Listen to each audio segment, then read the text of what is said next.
Good morning बच्चों। हम लोग पढ़ रहे थे लास्ट क्लास में रेखाएं एवं कोण। तो इसमें मैंने मुख्य मुख्य परिभाषाएं बता दी थी कि कोण क्या होते हैं, शीर्ष क्या होते हैं, भुजाएं क्या होती हैं, और कोणों के प्रकार मैंने बताए थे। पूरक कोण और संपूरक कोण तक हमने आपके साथ डिस्कस किया था। हमने आपसे कहा था ये अपनी कॉपी पर लिख लीजिएगा, अगर नहीं किसी ने लिखा है तो अपना इसको साफ साफ लिख ले। अब इसके आगे है आसन्न कोण या एडजेसेंट एंगल। ये क्या होते हैं? दो कोण आसन्न कोण कहलाते हैं। यदि कब कहलाते हैं? उनकी एक भुजा क्या हो, उभयनिष्ठ, और उनका शीर्ष क्या हो, उभयनिष्ठ हो। मतलब दोनों में एक ही होना चाहिए, एक भुजा दोनों में कॉमन होनी चाहिए, दोनों में जो हो, और एक उसका शीर्ष क्या हो, मतलब एक शीर्ष क्या, एक ही शीर्ष होता है, शीर्ष भी उसका क्या हो, उभयनिष्ठ हो। तो यहाँ पे कंडीशन दी है, उनके शीर्ष क्या हो, उभयनिष्ठ हो, जैसा कि यह शीर्ष यहाँ पे क्या है, उभयनिष्ठ है। उनकी भुजाएं क्या हो, उभयनिष्ठ हो, जैसा कि यहाँ पे एक ही भुजा दोनों में क्या है, आपकी उभयनिष्ठ है, कॉमन। एक कोण की दूसरी भुजा उभयनिष्ठ भुजा के एक ओर ही, और दूसरी कोण की दूसरी भुजा उभयनिष्ठ भुजा के दूसरी ओर से। अब इसमें साथ में क्या कह रहे हैं, जो उभयनिष्ठ भुजा है आपकी, तो इसके एक और दूसरी भुजा होनी चाहिए, दूसरी और दूसरी भुजा होनी चाहिए। ऐसा नहीं कि उभयनिष्ठ भुजा के एक और, मतलब ये उभयनिष्ठ भुजा नहीं हो सकती। उभयनिष्ठ भुजा कौन सी आपकी? ये है, इसके एक और ये वाला कोण, जैसे QAP, और दूसरी तरफ दूसरा कोण QAR। ये हम नहीं कह सकते कि PAR और QAR उभयनिष्ठ कोण है। तो उभयनिष्ठ कोण में उभयनिष्ठ जो भुजा है उसके एक कोण दूसरी ओर, दूसरा कोण दूसरी ओर होना चाहिए, एक भुजा कॉमन और एक शीर्ष कॉमन। जैसा कि यहाँ पे लिखा है AR AQ AP तीन किरणें हैं, जिसका उभयनिष्ठ अंतःबिंदु A है। इन दो कोण PAQ व QAR बने हैं जो आसन्न कोण। क्लियर है? PAQ और QAR इसके क्या है, उभयनिष्ठ कोण है। हम ये नहीं कह सकते हैं कि PAR और QAR उभयनिष्ठ कोण है, ये उभयनिष्ठ कोण नहीं होंगे, क्योंकि आसन्न कोण की कंडीशन ये है। उभयनिष्ठ कोण तो मतलब कोण तो हो सकते हैं, लेकिन ये आसन्न कोण नहीं हो सकते हैं। आसन्न कोण की कंडीशन ये है, जो उभयनिष्ठ भुजा है उसकी एक तरफ दूसरा कोण और दूसरी तरफ दूसरा कोण। जैसे यहाँ पे QAP एक तरफ है और दूसरा कोण ये दूसरी तरफ है, एक ही तरफ दोनों कोण नहीं हो सकते। फिर रेखिक युग्म क्या होता है? अगर आपके आसन्न कोण की दोनों कंडीशन की उभयनिष्ठ भुजा हो, उसके एक ओर दूसरा कोण, दूसरी ओर दूसरा कोण हो, उनका शीर्ष क्या हो, उभयनिष्ठ हो, ये कंडीशन हो, साथ में क्या हो, इन दोनों कोणों का योगफल जो है वो कितना हो जाए, 180 डिग्री हो जाए। तो दो आसन्न कोणों को जिनकी भिन्न भुजाएं, दो विपरीत किरणें, कोणों का रेखिक युग्म कहते हैं। विभिन्न विपरीत किरणें का मतलब क्या हो गया? विपरीत किरणें मतलब कोण कितना हो गया, 180 डिग्री हो गया, जो कि यहाँ पे AOC और COB का योगफल देखो कितना है, 180 डिग्री है।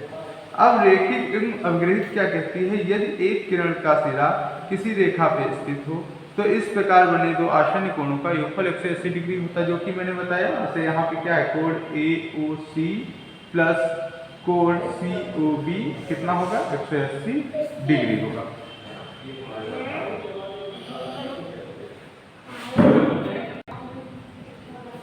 इसके आगे शीर्षाभिमुख कोण क्या होते हैं? अगर दो किरणें, यदि दो भुजाएं जो कि विपरीत किरणों के दो युग्म, यहाँ पे एक आपकी किरण क्या है, AD, दूसरी किरण क्या है, AB है, एक दूसरे को एक बिंदु पे काट लेते हैं, तो जो कोण ये है DOB, ये वाला कोण, दो लाइनें खींची हुई हैं, दूसरा कोण COA, ये जहाँ दो लाइनें खींची, ये दोनों कोण आपस में क्या होंगे, बराबर होंगे।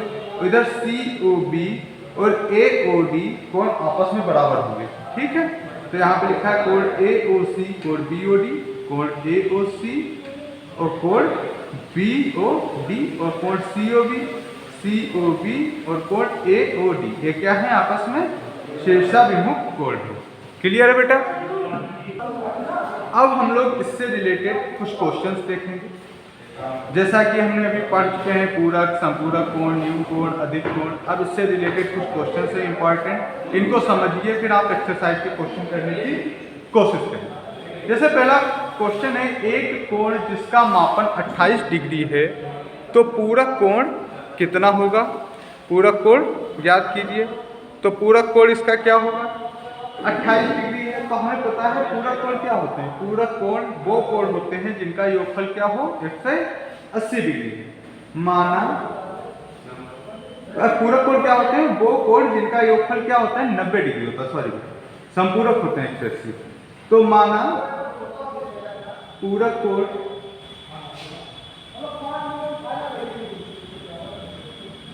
x, तो क्या हो जाएगा भाई? x प्लस 28 डिग्री बराबर कितना आ जाएगा? 90 डिग्री, क्योंकि दो पूरक कोणों का योगफल, दो कोण एक दूसरे के पूरक कोण कहलाते हैं यदि उन कोणों का योगफल 90 डिग्री हो। तो 28 डिग्री का कोण हमने पूरक कोण क्या मान लिया? x मान लिया। तो इन दोनों कोणों का योगफल कितना होगा? 90 डिग्री होगा। तो x बराबर कितना आ जाएगा? 90 माइनस 28। अब 90 से 28 घटा देंगे तो घटाना सबको आता होगा। 10 में से 8 गया 2 और 8 में से 2 गया 6, 62 डिग्री। तो एक कोण जिसका मापन 28 डिग्री, इसका पूरक कोण कितना हो जाएगा? 62 डिग्री। नेक्स्ट क्वेश्चन है कि एक कोण उसके पूरक कोण का 4 गुना है, तो कोण क्या है? क्या कह रहा है? एक कोण है अपने पूरक कोण का 4 गुना है। तो माना कोण, हमने कोण मान लिया x डिग्री, तो इसका पूरक कोण क्या हो जाएगा? एक कोण उसके पूरक कोण का 4 गुना है। पूरक कोण का कितना है? वो 4 गुना है। तो पूरक कोण, तो इसको सीधे 4x डिग्री मान लें, क्योंकि एक कोण उसके पूरक कोण का 4 गुना है। तो पूरक कोण मैंने मान लिया x, तो कोण कितना हो जाएगा? 4x डिग्री हो जाएगा। ये चीज क्लियर है? एक कोण उसके पूरक कोण का 4 गुना है, तो हमने मान लिया पूरक कोण जो है वो क्या है? x डिग्री है। तो वो कोण कितना हो जाएगा? 4x डिग्री हो जाएगा। हमको पता है पूरक कोणों का योगफल कितना होता है? x 90 डिग्री होता है। तो इन दोनों का योगफल कितना हो जाएगा? 90 डिग्री हो जाएगा। तो 5x बराबर कितना आ जाएगा? 90 आ जाएगा। x बराबर कितना आ जाएगा? 90/5, ये आ जाएगा 5 × 5, 5 × 40, 18 डिग्री आ गया। तो कोण कितना हो जाएगा? कोण कितना है? 4x, तो 4 × 18, ये आ जाएगा 72 डिग्री। और पूरक कोण कितना हो जाएगा? 18। ये चीज क्लियर है? जैसा कि क्वेश्चन में कहता है, कंडीशन जो भी दी हो, यहाँ पे कह रहा था एक कोण उसके पूरक कोण का 4 गुना है, तो हमने मान लिया उसका पूरक कोण कितना है? x डिग्री है। तो वो कोण कितना हो जाएगा? 4x डिग्री हो जाएगा। अब हमें पता है पूरक कोणों का योगफल 90 डिग्री होता है, तो पूरक कोणों का योगफल कितना कर दिया? 90 डिग्री कर दिया। x का मान निकाल लिया। अब कोण कितना है? 4 × x था, तो 4 × 18, 72 डिग्री हो गया। नेक्स्ट क्वेश्चन है, एक कोण का मापन उसके संपूरक कोण का 2 गुना है, इसका मापन ज्ञात करें। कह रहा है एक कोण का जो मापन है उसके संपूरक कोण का 2 गुना है। तो मान लो संपूरक कोण, माना संपूरक कोण बराबर x डिग्री। हमने मान लिया कि जो संपूरक कोण है वो क्या है? x डिग्री है। तो क्या कह रहा है? क्वेश्चन फिर से पढ़ते हैं। एक कोण का मापन उसके संपूरक कोण का 2 गुना है। तो हमने कहा संपूरक कोण x डिग्री मान लिए, तो वो कोण कितना हो जाएगा? तो कोण कितना हो जाएगा? 2x हो जाएगा, क्योंकि 2 गुने की बात कर रहा है। अब हमें पता है दो संपूरक कोणों का योगफल कितना होता है? 180 डिग्री होता है। तो ये कितना हो जाएगा? x + 2x बराबर 180 डिग्री। ठीक है, तो 3x बराबर हो जाएगा 180 डिग्री।